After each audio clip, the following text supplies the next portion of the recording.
Chet, they made their run. You were able to, hold that off until the second half. But when they made it, what stood out to you about the way you responded to it? Just not being surprised by it. Understanding that a good team with good players is going to make runs, and that's what they did in the second half. They were making shots, pushing the pace, and we had to adjust and respond to that. And in the end, we were able to do that.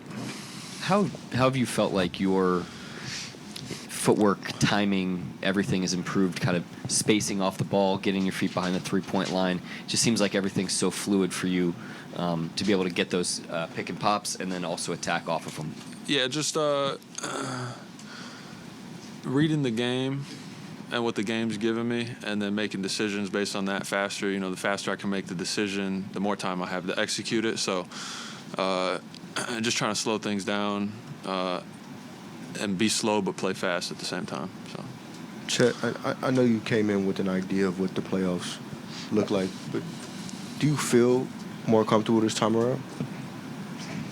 I feel like naturally with experience, if you take from experiences and learn from them, you find improvement through that.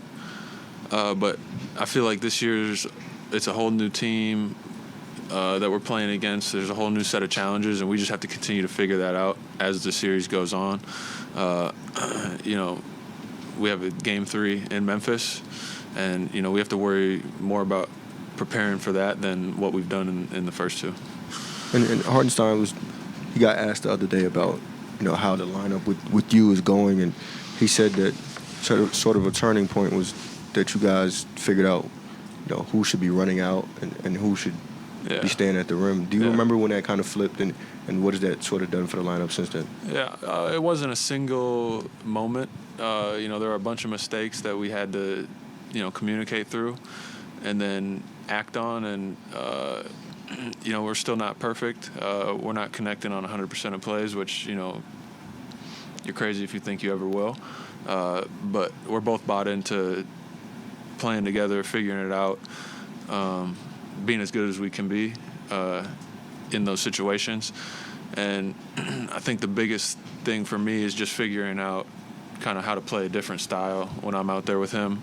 I'm playing more basically a wing spot compared to, creating all the action and kind of setting everybody up. So I'm kind of out there just figuring out where to be aggressive, how to find my spots. And, I'm going to continue to get better at it over time. And, I think it's a lot of fun. Chet, you were just talking about be slow but play fast. Obviously, pace against Memphis is such a big deal.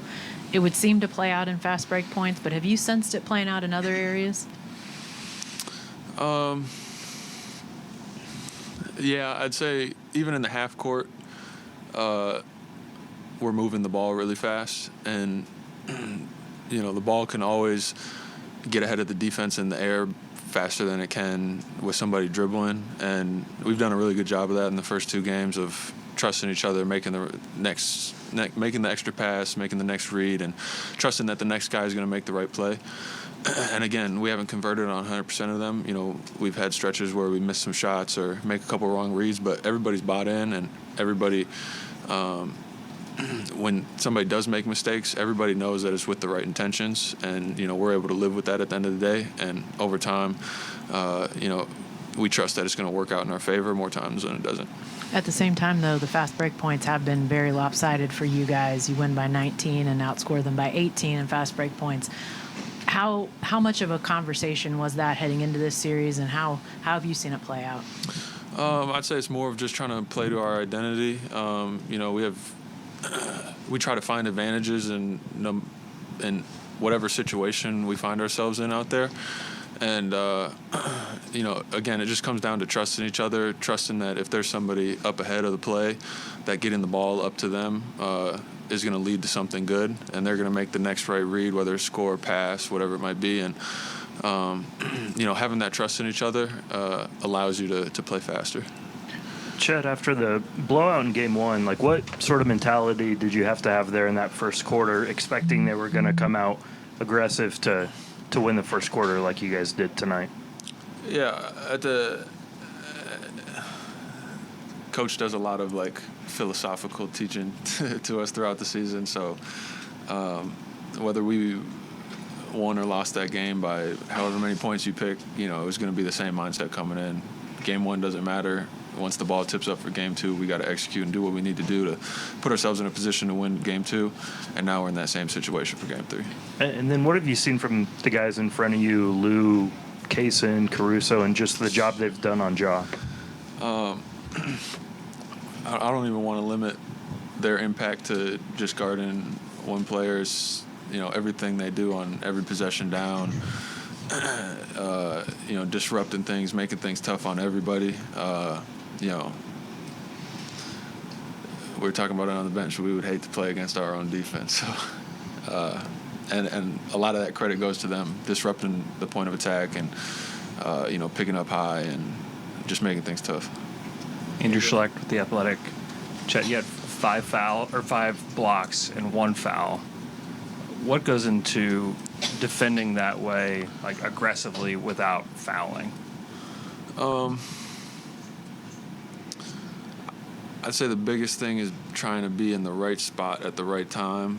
When you're caught out of position, that's when you kind of get over leveraged, and then you end up in those situations where you have to foul. And then I'd also say part of it is, we're just at a point in the season where the game is a lot more physical, and they're not really calling ticky-tack stuff either way. Like a lot of times on the glass, they're getting away with stuff, boxing us out, and vice versa. So like, and I'm not saying there are fouls they should be calling. Like, I love the way they're calling the game. I'd love to play physical, and I'd say the biggest thing is timing the ball up so that when you do come down, it's kind of already out of their hands and there's no chance for a foul. And you had 8 3-point attempts tonight. Is that a number that you'd like to get to, or would you like to have more 3-point attempts? I mean, if the game gives me 8, I'd love to shoot 8. If it gives me 4 because they're not trying to let me shoot threes, then it gives me 4. You know what I mean? Whatever the game gives me, I'm trying to read that and take advantage of those situations. Chet, Game 1 and Game 2, you've had double-digit rebound games. I don't think you've had maybe more 1 than 2 last year in the playoffs. I asked Mark in pregame about that, about sort of what's gone into it. He credited Hartenstein a lot of it, just helping with box outs, and said that's really unlocked you as a rebounder. Would you agree with that sentiment? Yeah, let's give all the credit to Hart. Yeah, Chet. Shout out Hart. My bad. Memphis' starters went 3 of 21 in the first quarter. What was the key to getting off to such a great start defensively, and how much do you sense that your team's length is making things tough for them? Yeah, it's extremely important. We understood that they were going to come out aggressive, playing free, and, we had to match that and counter that. And, we didn't come out lacking any intensity or anything like that. We put in good prep for the game.